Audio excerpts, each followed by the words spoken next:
nafsu itu benar-benar dilatih. Maka masyhur dalam cerita ada orang perang sama Ali radhiyallahu anhu. Ketika perang ini sangat semangat.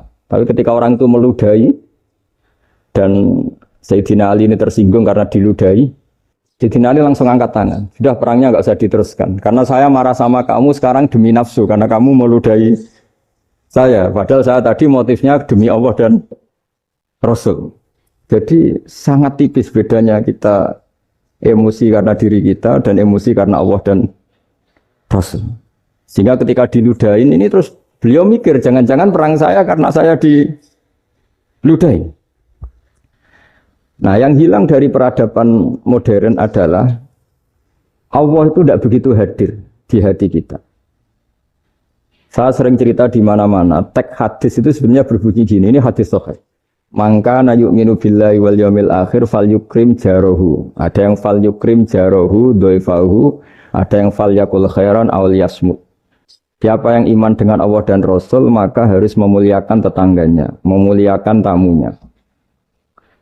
Dulu itu ada seorang ulama dipanggil anak muda, dibully dari sekarang. Wahai kiai, datang ke rumah saya. Datang kiai itu. Setelah sampai ke rumah orang itu, silakan kiai kembali ke rumahnya. Saya tidak butuh kiai. Kiai itu dengan riang kembali. Setelah di rumah dipanggil lagi.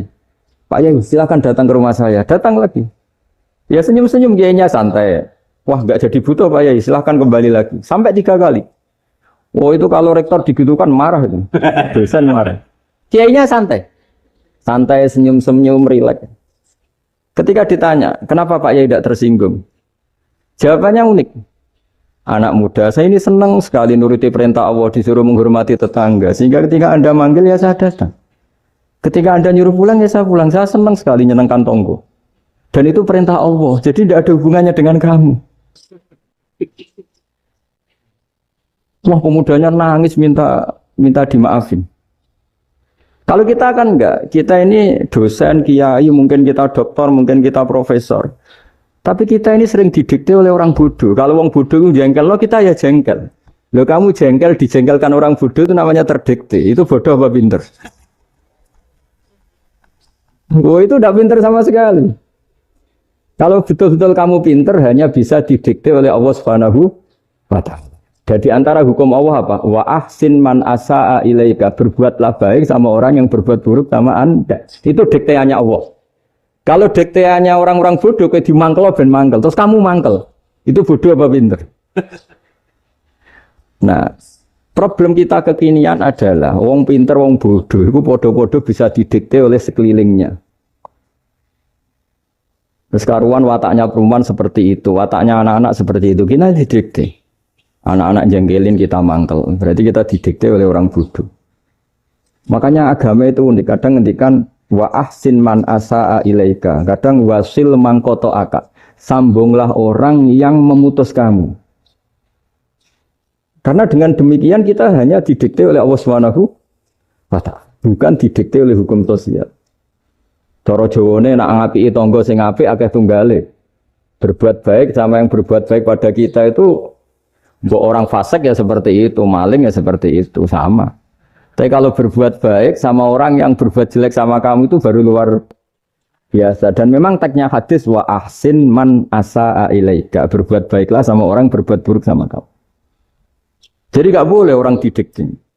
Makanya ngaji di sini diantaranya saya akan cerita dalam sebuah hadis sahih, dalam hadis hasan yang diriwayatkan Imam Tirmidzi ada kalimat dari Rasulullah SAW. Dawe Nabi, la takunu imma'atan, taquluna in ahsanan nasu ahsanna, wa in zolamu zolamna. Walakin watti'u anfusakum in ahsanan nasu antuhsinu, wa in asa'u Allah tazlimu. Kamu jangan jadi orang yang mudah diombang-ambingkan oleh orang sekeliling kamu. Yaitu kamu mengatakan, jika orang baik ke saya akan baik, jika orang buruk ke saya juga akan membalas buruk. Itu namanya Anda didikte. Tapi berkomitmenlah kamu akan berbuat baik meskipun orang lain berbuat buruk. Nah sekarang logika sosialnya begini. Kalau di Indonesia itu ada 1000 kiai, ada 1000 profesor yang ingin membenahi Indonesia. Rata-rata orang awam itu semau gue. Terus mereka mendikte kita. perilakunya nggak simpatik, perilakunya jengkelin. Terus 1000 profesor ini ikut jengkel. Itu kira-kira jadi solusi apa goblok bareng? Sama 1000 kiai ini ikut jengkel. Ini jadi solusi apa goblok bareng? Goblok bareng. Nah problem sekarang kita ini biasa didikte orang bodoh. Nah makanya ciri khas orang muslim itu kata Nabi mangkana yu'minu billahi wal yaumil akhir. Jadi baik tetangga karena perintahnya Allah dan Rasul. Pentingnya apa? Bedanya karena berbuat baik ini perintahnya Allah, mbok tonggo apik lah kita tetap apik karena perintahnya Allah dan Rasul. Begitu juga dengan hubungan dengan istri, dengan anak. Mbok bojomu lagi cerewet lah ya tetap apik. Karena dengan cara itu kita hanya tunduk kepada Allah dan Rasul. Tapi kalau kamu istri saya kalau baik ya saya baik, kalau enggak ya enggak. Berarti Anda didikte oleh perilakunya dia. Itu latihan, ya kalau dalam bahasa pondok, latihan jadi wali itu yang paling berat. Nabi itu kalau sama orang munafik itu sabarnya Masya Allah. Padahal Nabi berso kalau orang itu orang munafik.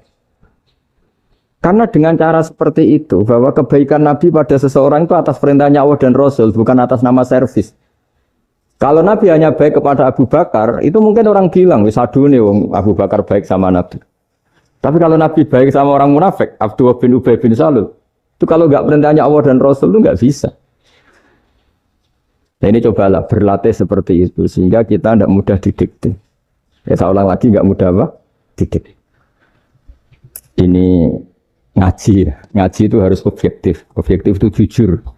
Jadi bisa saja korbannya ayah saya, bisa rektornya, bisa semuanya. Tapi korban dengan makna yang bagus. Karena di antara saran Al-Quran, Allah ngendikan kalau belajar atau mencari nasihat atau mencari kebaikan apa saja, itu diistilahkan walau ala anfusikum awil walidaini wal aqrabin, meskipun ketentuan itu merugikan kamu. Jadi ketentuan apapun yang merugikan kita, kita harus tetap kaji meskipun itu tidak menguntungkan kita. Karena banyak problem, mulai dulu sebenarnya problem itu orang yang wakam da'in yadda'i annahu da'a ilallah, tapi hakikatnya yad'u ila nafsi. Jadi banyak da'i yang mengklaim dirinya mengajak ke Allah dan Rasul, tapi sebetulnya hakikatnya mengajak ke kelompoknya sendiri. Saya ini termasuk kiai yang masih orisinil. Artinya orisinil gini, suatu saat atau kapan saja saya kok sudah tidak laku jadi kiai, asal Islam jalan tetap senang, karena nggak penting yang populer saya apa enggak itu tidak penting, yang penting agama ini tetap jalan. Sama, negara ini harus jalan siapapun presidennya. Ya ini penting saya utarakan karena perbedaan antara nafsu dan komitmen beragama itu tipis sekali. Sehingga dulu pernah ada cerita ini bukti keadilan Rasulullah SAW. Nah suatu saat Nabi itu ngaji, yang ngaji seperti ini. Terus ada pemuda dengan cueknya ngelewati masjid yang sedang dipakai Nabi ngaji. Singkat cerita semuanya ngomel ya, bergumam. Celaka betul pemuda itu, ada Nabi ngaji kok tidak ikut ya. Tapi Nabi secara besar hati ngendikan, ini ada di beberapa kitab di Fadhailul Kasbi, keutamaan kerja. Kata Nabi, pemuda itu mau mencangkul di lahannya. Jika dia mencari nafkah untuk keluarganya, untuk kebaikannya, maka itu bagian dari ajaranku. Jadi Nabi berbesar hati bahwa kerja seperti itu bagian dari ajarannya. Jadi tidak harus datang ke majelis ngaji. Dan bisa saja yang sedang hadir itu ya orang yang hindari istrinya minta belanja, dari ngaji terus benar dituntut belanja kan gitu. Mungkin anak-anak UMM yang kesini daripada tengok-tengok yang Malang bosan jalan-jalan ke rumah. Jadi nggak mesti benar juga niatnya gitu. Nah kemudian yang perlu dicatat, kenapa kita menjadi enjoy dengan Islam? Islam itu adalah agama yang tidak didikte oleh materi. Jadi kalau Anda ingin makan enak, mungkin kalau pikiran kebanyakan orang, anak-anak muda yang milenial, yang gaul, ingin makan enak ya makan yang disukai. Misalnya sate atau bakso Malang atau apa. Kalau orang-orang yang jadi wali nggak gitu cara berpikir. Ini yang masih orisinil. Ditanya, ini dunia baru kesulitan makanan, baru resesi. Cara makan enak gimana? Jawabannya lucu. Ya gampang, idamuhu alju. Idam itu lauk. Kalau kamu ingin makan lauknya paling enak apa? Alju. Kamu harus lapar banget. Sampai kalau puasa itu melihat tempe itu wah, luar biasa. Tapi kalau kamu nggak puasa, air putih itu nggak menantang. Tapi kalau puasa, tempe air putih itu menarik dan Anda tetap lahap. Apa? Karena lauk terbaik adalah alju, yaitu lapar. Nah, tapi kita ini enggak. Kita ini kayak orang bodoh. Kayak orang bodoh tadi. Profesornya makan nyaman ya kalau sesuai selera. Nah, itu kan sama dengan anak-anak ABG. Anak ABG itu makan lahap ya kalau yang disukai. Lalu bedanya apa ABG sama profesor? Kalau cara berpikir masih sama kan itu. Kiainya juga gitu. Kiai makan enak kalau yang disukai, kalau enggak ada. Lalu bedanya apa kiai sama orang awam? Orang awam juga gitu. Makan lahap ya kalau yang disukai. Nah, ternyata perilaku kita ini yang pintar sama yang bodoh sama. Kalau kamu ingin berkasta lebih baik, itu cara makan enak itu apa? Idamuhu aljur. Lauk terbaik adalah karena kita sangat lapar. Makanya masyhur dalam cerita-cerita tarikh sirah nabawiyah. Nabi diberi hadiah, beberapa hadiah. Di antaranya ada yang diterima, ada yang enggak. Termasuk yang dikembalikan itu dokter. Ada seorang raja memberi hadiah Nabi dokter Tobit. Itu sama Nabi dikembalikan. Karena dokter ini sudah lama kumpul Nabi itu nggak pernah sakit. Akhirnya dokter ini putus asa, ini nggak perlu diobatin. Ketika ditanya, kenapa ya Rasulullah engkau tidak pernah sakit? Karena kita ini kaum, kita ini komunitas masyarakat yang tidak akan makan kecuali lapar. Dan kalau sudah makan, berhenti sebelum kenyang. Jadi sederhana sekali pengobatan zaman Nabi. Sebagian besar penyakit itu pasti disebabkan kita ceroboh dalam hal makan. Sudah ngerti kalau durian masalah, kalau makan durian itu nggak kehitung gitu. Apalagi kalau gratisan itu tambah banyak. Gitu. Pola tidur juga gitu, kata Nabi. Dan kita tidak tidur kalau tidak sangat ngantuk. Nah, itu namanya orang-orang soleh yang sudah ada didikte materi. Kalau yang didikte materi kan bisa tidur nyenyak kalau kasurnya enak, AC gini-gini. Sebenarnya enggak, tidur enak itu ya kalau sangat ngantuk. Mbok di gudang, mbok di bis, kalau sangat ngantuk ya semuanya ya enak. Sama, mbok lapar, mbok hanya tempe, tapi kalau sangat lapar itu ya enak. Nah ini ilmu yang mulai hilang, ilmu-ilmu yang mulai hilang. Nah ini pentingnya ngaji ya. Jadi akhirnya ulama-ulama Indonesia itu dipakai rujukan. Jadi mulai Mbah Hasyim, Mbah Ahmad Dahlan sampai era buyut-buyut itu masih orang alim. Lama-lama yang di Indonesia ini orang-orang yang bodoh. Sehingga orang Jawa kalau ke sana dibully, ya Jawa tak kulul khaya. Orang Jawa itu penggaweannya itu mangan ulo, makan ular. Karena belut itu kalau di kamus itu persis ular. Dulu itu kan kamus tidak full color. Gara-gara gak full color, gambar belut sama ular itu sama. Belut itu belut sama ular kalau nggak full color gambarnya sama apa enggak? Sama. Terus orang Jawa itu kan masih banyak yang makan bajing tupai. Bajing kalau digambar tidak full color sama dengan tikus. Gambar yang tidak warna hitam putih. Sehingga kita ini dibully pemakan tikus dan pemakan ular. Karena belut itu persis ular kalau digambar yang tidak full color. Sampai datang Syekhona Khalil, datang ulama. Ngarang kitab ya judulnya Al-Belut. Karena enggak terima bangsanya dinyek makan apa? Ular. Terus karang. Wal belut hayawanun bakhriyun terus ya isu fi kadza wa kadza. Itu beda dengan al-hayyah. Itu diterangkan. Mulai bisa nerima.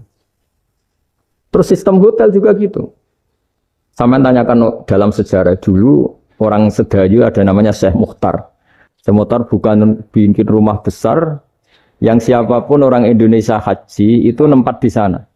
Nah ini yang menginspirasi akhirnya ada hotel. Dulu Syekh Mukhtar hanya menyediakan untuk hujat-hujat Indonesia. Lama-lama jadi hotel. Cara ibadah juga gitu.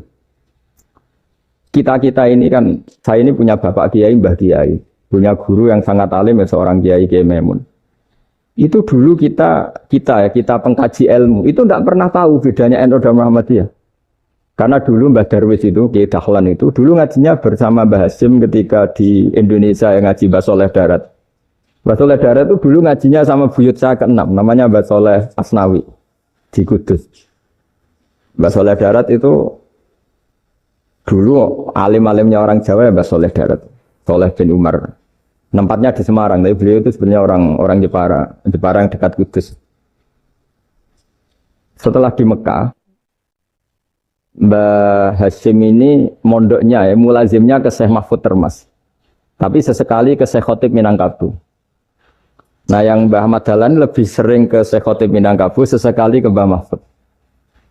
Singkat cerita, karena Syekh Khotib Minangkabau sudah modern, terlibat organisasi dunia.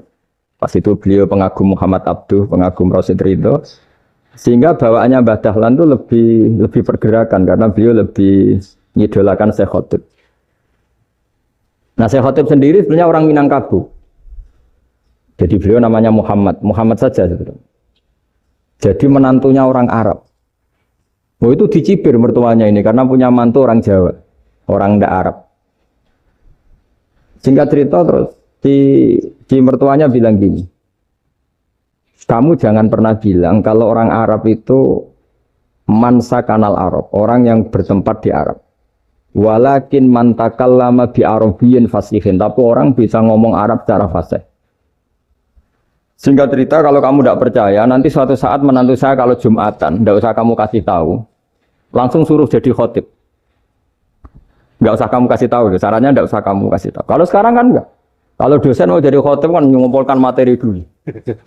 Lucunya di antara materinya itu dari TV. Makanya jadi ribet kan khutbah sekarang. Kalau musim corona ya akan ngomong corona, musim apa yang ngomong apa. Jadi lagi-lagi didikte oleh media. Sebenarnya kalau ngomong kan sesuai kebutuhan umat, ini obatnya apa. Tapi enggak sesuai trending topik, itu kan kayak anak-anak gaul. Jadi ini dokter kok gitu kan aneh. Singkat cerita si khotib ini enggak dikasih tahu, saya Muhammad tadi enggak dikasih tahu, langsung disuruh khutbah. Fatakallama bikalamin fasihin. Dia ngomong fasih sekali. Bahkan ngalah-ngalahi fasihnya orang Arab asli. Semenjak itu beliau dapat gelar Al-Khotib, orang yang cakap berpidato berkhutbah. Ya terus dia khotib Al-Minangkabau. Jadi orang Indonesia itu luar biasa. Dulu yang namanya orang Indonesia di Arab Saudi itu dihormati sekali. Karena yang ke sana itu pasti ulama. Sudah alim di Indonesia ke sana, termasuk Mbah Ahmad Dahlan. Mbah Hasyim dulu karena sama-sama muridnya Mbah Soleh Darat. Lama-lama yang ke sana itu TKI TKW itu ya mulai agak dibully. Dulu Syekh Nawawi di antara ijtihad yang dihormati itu beliau mengkritik nyuwun sewu orang yang kan orang biasanya normalnya kan muji orang mati syahid. Hebat orang mati syahid itu hebat gini. Oke, kita sepakat orang mati syahid itu hebat. Tapi kata Imam Nawawi dengan syarat niatnya itu li'ila'i kalimatillah dan itu bawaan takdir. Saya ulang lagi itu bawaan takdir, harus mati di medan perang. Tapi tidak boleh seseorang ini niat perang tapi niatnya supaya syahid. Karena kalau begitu berarti dia berniat supaya menjadi maktulal kafir, orang yang dibunuh orang kafir. Kedua, dengan dia mati berarti pasukan Islam berkurang. Berarti dia ingin pasukan berkurang, hanya ambisinya dia ingin langsung ke surga. Misalnya pasukan orang Islam itu 10, orang kafir 10. Kalau kamu ingin syahid berarti mati 1 kan, tinggal 9 kan. Nah kalau yang seperti itu 10 kan mati semua. Gara-gara ingin syahid, akhirnya perangi rapati tenanan, benang mati, benang lebu. Kata Syekh Nawawi, ya enggak. Kalau kamu perang sama orang kafir, ya niat menang. Dengan niat menang ini, kamu ingin li'ila'i kalimatillah. Tapi kalau kamu ingin syahid, berarti kamu menuruti keinginan nafsu kamu yang cepat masuk surga. Itu orang Arab kagumnya bukan main. Karena di mana-mana orang itu dinilai dari niatnya. Paham ini ya? Tapi perang loh ya, dalam kondisi perang, bukan teroris. Perang itu artinya orang kafir yang ingin bunuh kita, itu perang namanya apa? Perang. Dulu orang cerita syahid itu hanya pokoknya syahid itu hebat, pokoknya syahid itu hebat. Syahid di medan perang itu hebat, pokoknya syahid di medan perang hebat. Tapi ketika Syekh Nawawi memberi penjelasan ilmiah, Jika kamu perang ingin cepat mati, ingin cepat syahid, artinya ini untuk pemenuhan diri kamu karena kamu bayangkan langsung masuk surga. Kamu lupa bahwa dengan kamu dibunuh kekuatan Islam berkurang. Akhirnya beliau memberi penjelasan. Syahid itu bagus, itu sebagai takdir. Hanya takdir itu kita perang yang ingin menang, tapi takdirnya mati. Jangan dibalik. Oleh perang rapati tenanan, benang mati, namun itu yang pertama, terus ulama yang pertama memberi penjelasan itu Syekh Nawawi.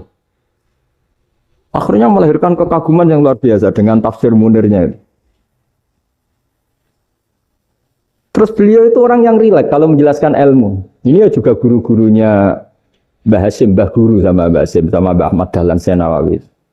Jadi dulu yang alim di Arab itu ada Syekh Nawawi, ada Syekh Khotib Minangkabau, ada Syekh Bakir Jogja, ada Syekh Mahfud Termas. Itu orang Indonesia banyak sekali yang alim. Bahkan di antaranya yang dikagumi Al-Azhar itu juga orang Indonesia, nama Syekh Abdul Manan, itu mbahnya Syekh Mahfud Termas. Itu pertama ada duta besar Indonesia di Mesir, itu termasuk barokahnya Mbak Abdul Manan tadi, itu juga orang Indonesia. Jadi pemahaman ulama Indonesia itu khas, termasuk ketika memaknai apa? Syahid.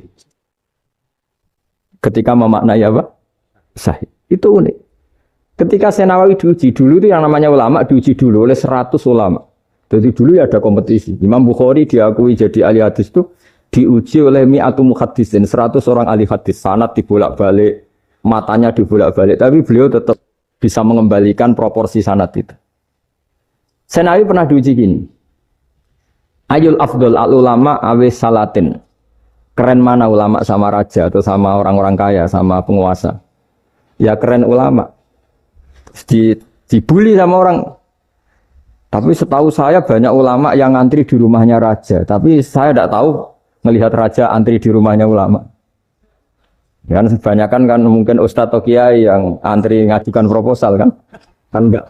Nah kalau raja kan enggak pati itu. Malah enggak usah antri. Kiainya sudah nyambut sebelum datang.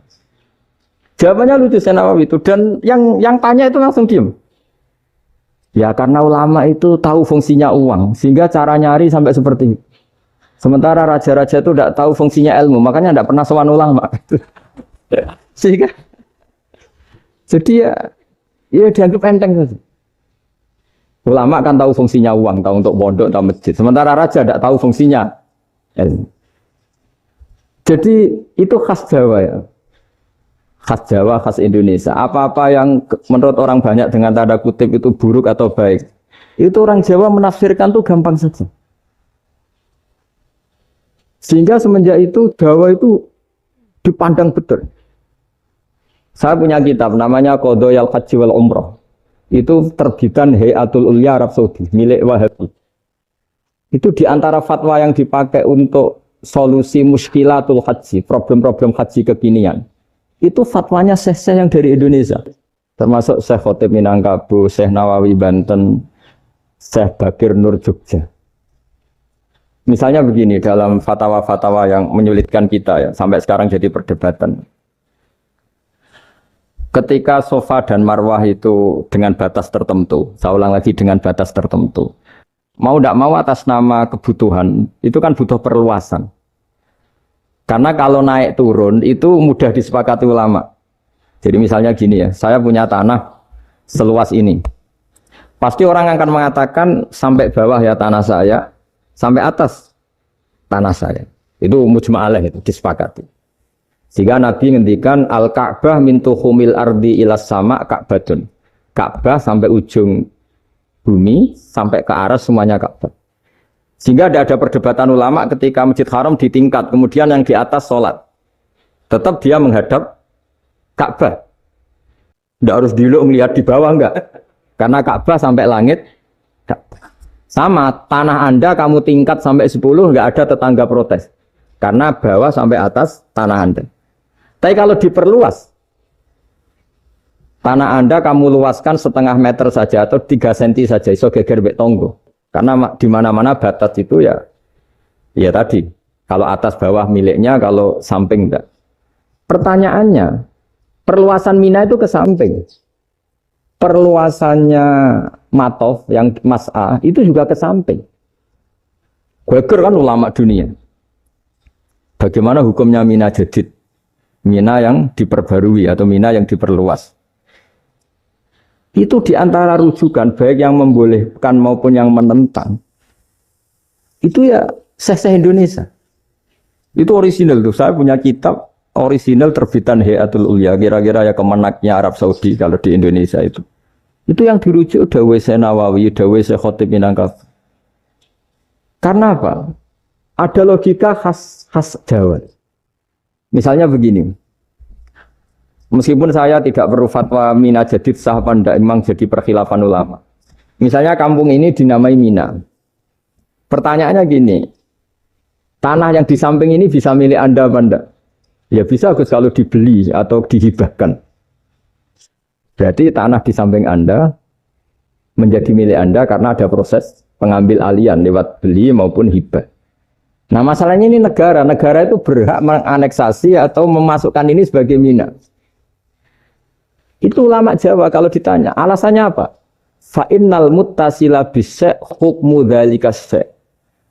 Karena yang gantet, yang mutasil itu bisa dihukumi seperti sesuatu itu. Jadi kalau ini Mina, ya yang gantet Mina ini ya bisa dikatakan Mina.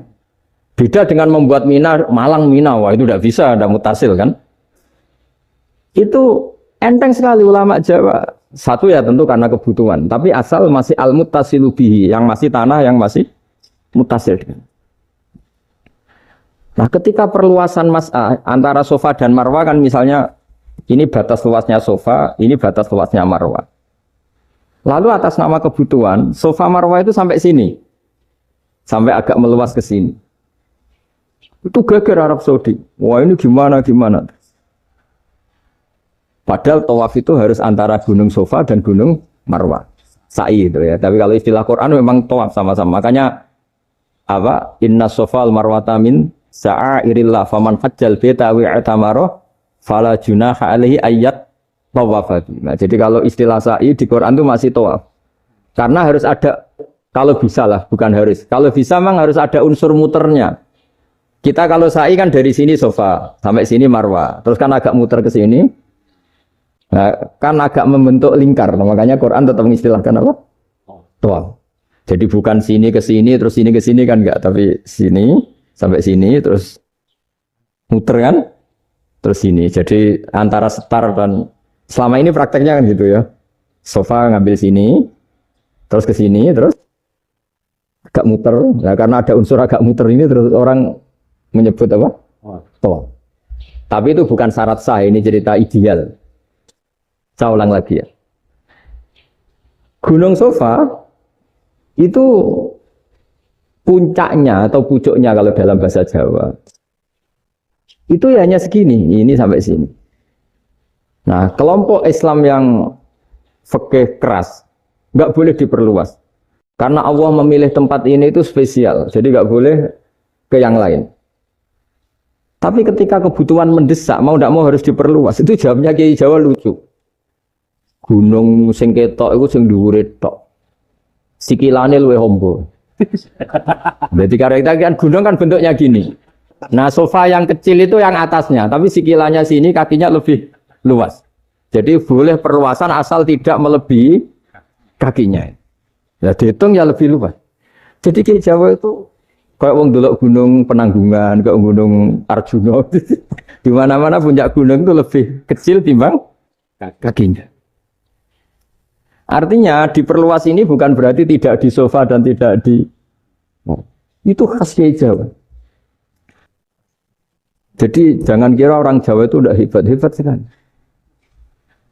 Termasuk perkembangan hotel di Arab Saudi. Itu dulu sebelum ada hotel. Buyut saya kelima atau keenam dulu haji namanya Badur Rahman. Itu kalau mau ingin apa ya? Menghindari terik matahari itu masuk gua. Itu masuk gua itu hanya separuh badan, kakinya di luar.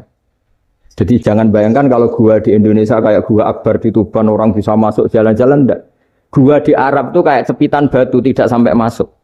Sehingga kepalanya dimasukkan, kakinya masih kena matahari. Saking panasnya Arab Saudi.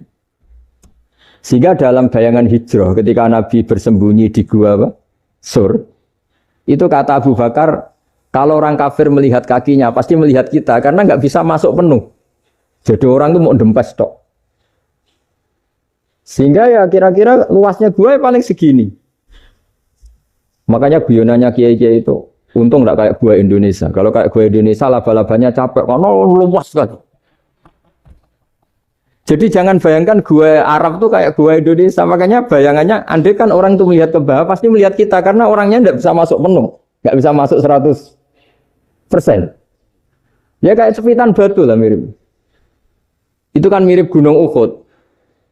Gunung Uhud, kata Rasulullah, nanti kalau kamu perang, itu di atas. Menang atau kalah di atas. Musuh biar di bawah. Dengan di atas kamu bisa mana.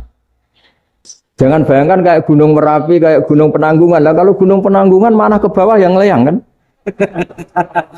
Jadi gunung di Arab itu kayak bukit. Ya sampean pernah kan ke Uhud itu ya sama ini aja tinggi ini kan? Nah ini yang ada mulai ada mis. Makanya nerjemah itu susah di Indonesia. Karena jabal itu udah harus tinggi. Kalau tinggi nggak bisa mana dari atas ke bawah kan nggak ngefek kan? Sampean kalau ke Uhud gunungnya pendek sekali sehingga yang mana dari atas ke bawah ya kalau kena musuh ya celaka karena memang dekat. Ya kalau gunung Indonesia mana dari atas ke bawah yang ngeleyang nggak ngefek. Nah itu susahnya nerjemah bahasa Arab ke kita. Jadi apa ya? Transkrip itu nggak gampang karena ada pengertian yang beda. Kita kalau bilang gunung itu tinggi sekali. Sampai banyak mahasiswa tersesat ya saking tingginya. Kalau orang naik Uhud nggak akan tersesat, wong ketok dari bawah itu. Nggak mau saya mau cerita. Kata Mbah Mun sering cerita. Kenapa wa ma arsalnaka illa rahmatan lil alamin, kata Mbah Mun. Allah itu pasti bikin ulama yang tidak produk Arab itu pasti ada. Kalau orang Arab jadi ulama wajar, bahasanya Arab, domisilinya di Arab. Tapi Allah akan selalu bikin ulama yang tidak bangsa Arab. Imam Ghazali itu Tus itu Persia. Imam Bukhari itu kira-kira kalau sekarang ikut Uzbek. Ya, Imam Bukhari itu kalau negara sekarang ikut mana? Uzbek. Kenapa demikian kata Mbah Mun? Karena Allah sudah ngendikan wa ma arsalnaka illa kafatan linnas. Manusia semua ini kena khitabnya Islam. Kalau tidak ada ulama yang dari berbagai negara, kesannya Islam itu hanya milik orang Arab Saudi. Makanya Allah selalu bikin ulama-ulama yang bahkan tidak Arab. Termasuk Imamul Muhaddisin, yaitu Imam Bukhari, itu orang Uzbek. Orang Rusia lah kalau sekarang ikut Uni Soviet dulu. Imam Ghazali itu orang Persia. Syekh Nawawi itu orang Banten. Karena Allah ingin memaklumatkan bahwa Islam ini untuk semua. Sehingga orang yang tidak Arab pun bisa belajar Islam. Yang alimnya itu nggak kalah sama orang apa? Arab. Makanya ini PR ya. Kalau Gus Dah Ploso nanti ngendikan suatu saat orang belajar Islam itu bahkan orang Arab pun bisa belajar ke Indonesia. Kalau orang Indonesia bisa alim betul kayak dulu. Sekarang banyak liga antar ulama. Itu orang Indonesia pasti masuk. Ulama-ulama top dunia itu pasti orang Indonesia banyak yang masuk. Karena tadi ketika orang Indonesia baca kitab, itu orang Arab itu kagum, kok bisa ada bahasanya baca secara benar.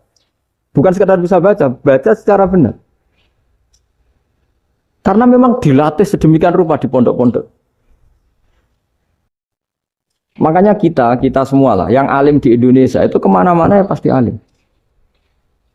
Dulu putra Mbah Mun namanya Gus Zofur itu tahun pertama ya sudah the best di tahun pertama. Kalau tahun pertama the best-nya ilmunya bawaan dari sarang, dari keluarganya. Gus Najib mondok di Said Muhammad tahun pertama sudah dipuji sebagai yang teralim karena ya sanggup. Kalau dipujinya tahun ketiga, tahun keempat kan mungkin dapat dari sana. Ini tahun pertama. Saya ulang lagi tahun. Karena pengajaran di Indonesia itu luar biasa di pondok-pondok. Makanya kalau dalam anekdot pondok itu cerita-cerita lucu itu. Ada orang Jakarta ngaji, setelah di kelas itu pelengahan terus. Melihat jendela, lihat pintu terus. Lama-lama gurunya marah. Kamu diajarin kok ndak punya sopan, melihat pintu terus gak memperhatikan guru ya. Anak Betawinya jamnya lucu. Habis Pak Guru bohong. Kenapa ya? Kamu Pak Guru bilang Ja'a Zaidun, Zaid datang. Tak lihat gak ada yang datang. Setelah itu contoh nasab kan ro'a itu Zaidan. Saya melihat Zaid, saya gak melihat Zaid. Contoh ketiga yang jar kan maror tu Zaidin. Saya berjalan ketemu Zaid. Pak Guru diam di situ gak jalan-jalan. Jadi saking detailnya Indonesia dia cari. Kalau rofa Ja'a Zaidun. Kalau nasab ro'a itu Zaidan. Kalau jar maror tu Zaidin. Nah si murid Betawi ini karena pertama sekolah, ngiranya gurunya itu cerita, Zaid datang. Makanya dia ngelihat pintu terus, mana katanya datang kok enggak datang-datang. Nah dengan latihan seperti itu, kemungkinan orang Indonesia salah itu kecil, karena memang dilatih betul. Saya ulang lagi, karena memang dilatih betul. Sehingga ketika orang Indonesia ini yang cerita seorang wartawan, ini kisah nyata. Kalau ini tidak anekdot, kisah nyata.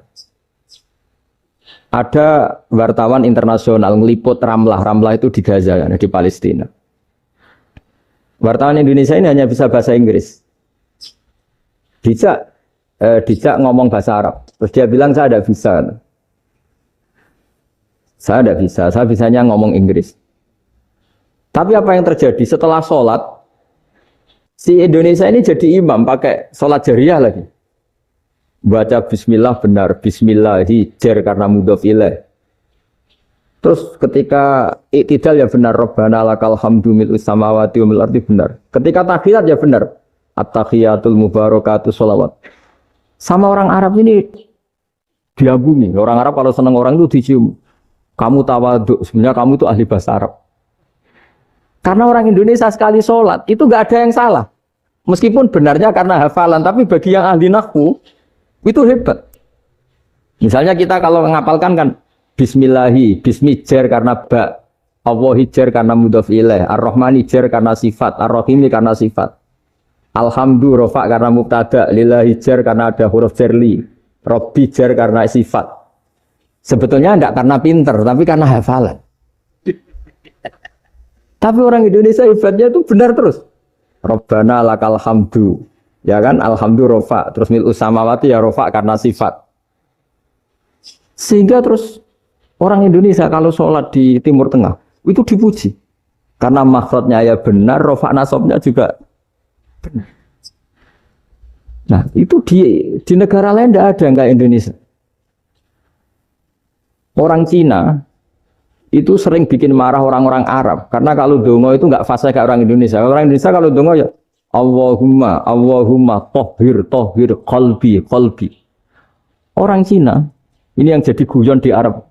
Allahumma tahir qalbi. Itu kan bedanya jauh. Itu orang Arab pertama membiarin. Lama-lama kalbun entak gitu. Maksudnya asu-asumu gitu. Karena dia bilangnya qaf itu kaf. Jadi kalau Allahumma da'wa tohir, kalau aturi nyucekno panjenengan kalbi ing asu ingsun kan. Tapi kalau qalbi itu ati ingsun, tapi kalau kalbi anjing ingsun. Bedanya qaf sama kaf. Ana arane kalbun entak. Asu-asumu maksudnya kan. Tapi padahal orang Cina itu bareng dilihat teksnya ya pakai qaf. Orang Indonesia enggak, mulai kecil dilatih, sak fase-fase. Sampai yo sulit betul latihan Fatihah itu. Kalau di Kudus malah sampai 3 bulan Fatihah itu. Sampai at-tahiyyatu, kurang bersih. At-tahiyyatu sampai ini. Sampai ada cerita itu orang dipanggil maftuhin itu enggak melengak, harus maftuhin. Baru melengak. Tapi barokahnya itu, orang Indonesia kalau dongo memang benar-benar Allahumma tohir qalbi. Ya Allah sucikan hati kami, bukan tahir qalbi. Karena sekali jadi kaf itu maknanya anjing saya. Ya Allah sucikan anjing. Jadi ini orang Indonesia. Jadi kata Mbah Mun, dawe Mbah Mun, illaka fatal linnas, bahwa agama ini milik semuanya. Itu diantara bukti Allah menghendaki atau mendesain Islam seperti ini. orang yang belajar di Indonesia itu pengetahuannya Islam, pengetahuannya tentang Islam itu tidak kalah sama yang belajar di Al-Azhar, sama yang belajar di Arab Saudi. Makanya ini PR-nya UMM, PR-nya IAIN, PR-nya UIN. Bisa enggak sealim mereka dalam bahasa Arab? Nah, bahasa Arabnya Mu'man anta, ana zaidun. Jangan sampai, karena kita di sana ini kadang dibully. Orang Arab tuh kalau bully kita, sampai tak kasih cerita. Oh, itu ngawurnya Masya Allah. Kata dia, ada anak orang Indonesia haji. Si anaknya orang Indonesia dijotos sama anaknya orang Arab. Dijotos, dipukul. Singkat cerita terus si orang Indonesia enggak terima, anaknya yang orang Arab dipukul. Yang balas bapaknya. Orang Arab tanya, 5 ada dorobta ibni, kenapa kamu mukul anak saya? Itu orang Indonesia bahasa, wah anakku tidak. Jadi hanya bilang gitu. Artinya anak saya dihada ya maka tak ada. Arabnya gitu. Anak saya dipukul maka saya balas mukul. Itu orang Arab mantok oh gitu. Paham?